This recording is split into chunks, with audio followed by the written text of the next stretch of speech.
Hey guys, Dislitter Magic here, and okay, fine, I had my fun with the last video, I'll tell you what's really going on.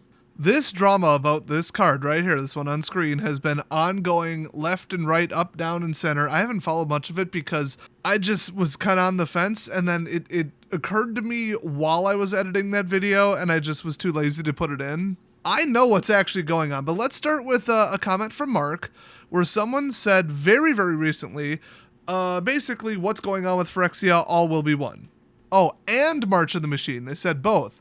And Mark basically said, like, as of right now, we're just finishing it. So everybody's citing that as, so if anybody leaks anything, it's fake because the set's not done yet. Well, that artwork's done, we know that, we've seen it. And that there's no way that this is a Photoshop. This would be the best Photoshop I've ever seen. I don't know how you would fake that text. They changed the font. So honestly, like, if that's a Photoshop, you fooled me. But who would take the time to print this? Even the corners look right. So people are like, what is going on? Let me explain. This is a real fake card, or a fake real card. Wizards made this, but this is not going in the set, okay? Let me explain this by telling you a little story. Way back 100 plus years ago, there was a lot of problems with, I think it was Rand McNally, among other companies, plus Webster, dictionary makers, encyclopedia makers. Well, they were having some issues with people stealing their work, and there's not much they could do about that. So what they would do is they would throw in, one per map, or just a couple scattered around, a couple fake encyclopedia entries, a couple fake words in a dictionary. And see, the problem was you couldn't copyright facts. Like, you can't really copyright a map, a dictionary, that kind of thing. So you would do all the work assembling it and all the cartography work, and they would make the line slightly thicker and change the color, and ta-da, you've got a different presentation of non-copyrightable facts. So they had things called trap streets, or like an example, Agloe, New York. That's the famous city that doesn't exist. And then if one of their competitors has Agloe, New York, or the trap street, or phantom settlements, paper towns, they all had a different term, which was a huge thing that they did in the 1930s. But yeah, if you find Agloe, New York on a map, and you made the map, you could say, hey, you copied us, here's the proof. And then you might have some legal grounds to shut them down, or ruin their reputation, or whatever. So WotC finally figured out, hey, wait a minute, these top level, at the time, I believe, 4th and 5th level judges, that used to be a thing, now it's 3rd, and now you have to pay to be in the judge program, it all went to crap. Oh, and I recall I'm an immigrant because I came here when I was 1 year old, head of the judge program said, we don't need any more white judges.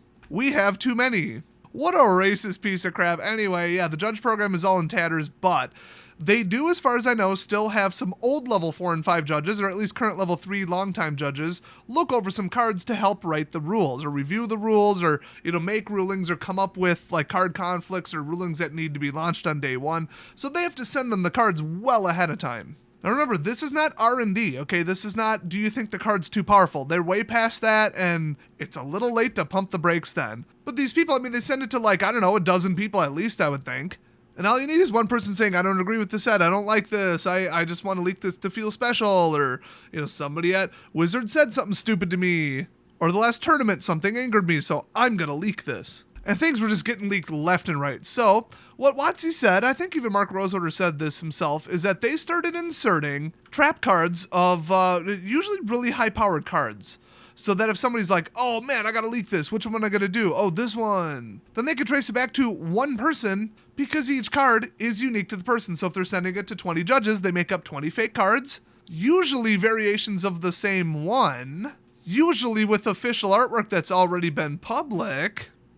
And they change the name or they change what the abilities do, very slightly.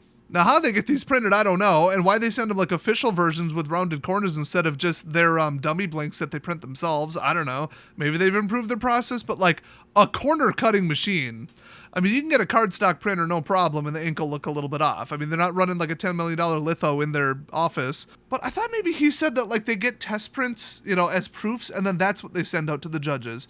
But they'll throw in like one single sheet or a couple of perfectly cut, legitimate looking fake cards.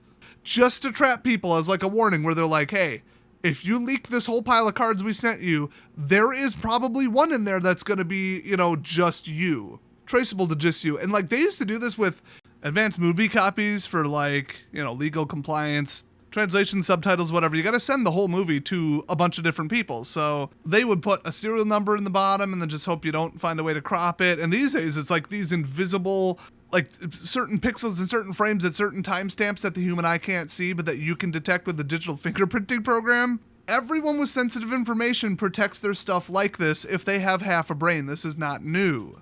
So this whole idea of like an invisible trap or this threat where you let them know, it's not just about catching people, it's about saying, hey, these are fingerprinted digitally. Hey, we're sending you fake cards. Hey, we've got fake towns and fake cities on our maps. If you copy it, we will catch you. It's not about catching them, the damage has already been done, okay? It's about a chilling effect, where all it has to do is you announce it ahead of time or you bust one person with that method and everybody knows, do not mess with this company, they will catch you. Some kind of invisible magic fingerprint thing, and they're coming for you. So this was at least a couple years ago that they started doing this, or that they admitted to doing this. I assume they're still doing it, which means Sausage Fingers here didn't realize that Elish Norn Legion Machinist, that's not the real name, that's not the real cost, that's not the real abilities. My guess is all the other judges got Elish Norn Legion Engineer. Somebody got a 4-cost version. I think this card is real, but I think it costs 5 or 6. I mean, if you look at the Elish Norn, those abilities, she does that. You know, I feel like 2-4, she might be a little bigger, but she's not like the frontline combat person, she's the boosty girl. I would have still a problem with this card, but a hell of a lot less of a problem if it costs 5 or 6, okay? Elish Norn Grand Cenobite is 7 mana. She's also a 4/7, and she just says, Vigilance, other creatures you control get +2/+2, and creatures your opponents control get -2/-2. Devastating, but it doesn't scale based on the number of crap that you dropped in a turn. I don't like that, but for like 5, 6, 7 mana, sure. Just don't be dropping this in on turn 3. This is too powerful for turn 3. People are saying this can't be a real card, but everything about the lighting, the shadow, the shot, the art, everything, that does appear to be the right card. In fact, people are saying the 010 to 285, that appears correct. The copyright date appears correct. There's nothing wrong with this card, how that looks like a legitimate holofoil stamp. In my opinion, this is a real fake card. We will not see this. This will be modified by the time it comes out, and this fat-fingered edgy boy who thought, I'm going to leak this because whatever. Oops, I guess you didn't hear about that. I guess you didn't hear that Watsy's going to be knocking on your door pretty soon there. Have fun with that. You may have set the record for speedrunning losing your judge status. Congratulations. Now, am I going to eat my words and delete this video and stomp off and be all mad that I was wrong if this turns out to be a real card? No, Wizards has done crazy crap like this before. Come on. But you know me, I always do percentages. What percentage do I think this is real versus fake? I'm going to say there's a 15% chance that this is real and a 75% chance that it's fake. And a 10% chance that World War III will start before then, or a civil war, and we'll never find out because it'll never release.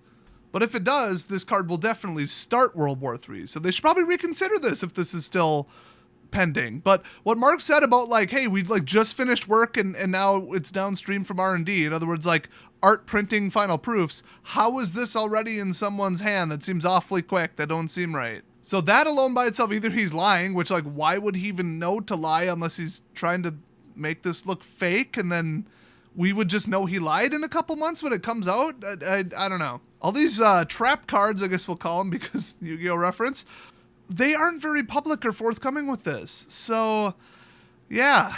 So I thought I'd make this video. Yes, I know I'm like a month late for making the one I promised to make. My patrons, I think I posted this on Discord, didn't I? But definitely the members on YouTube. I definitely posted that community tab message. You guys know what that video is about. I haven't forgotten. I'm just avoiding it. Every single day I'm avoiding it. But I'll make it soon.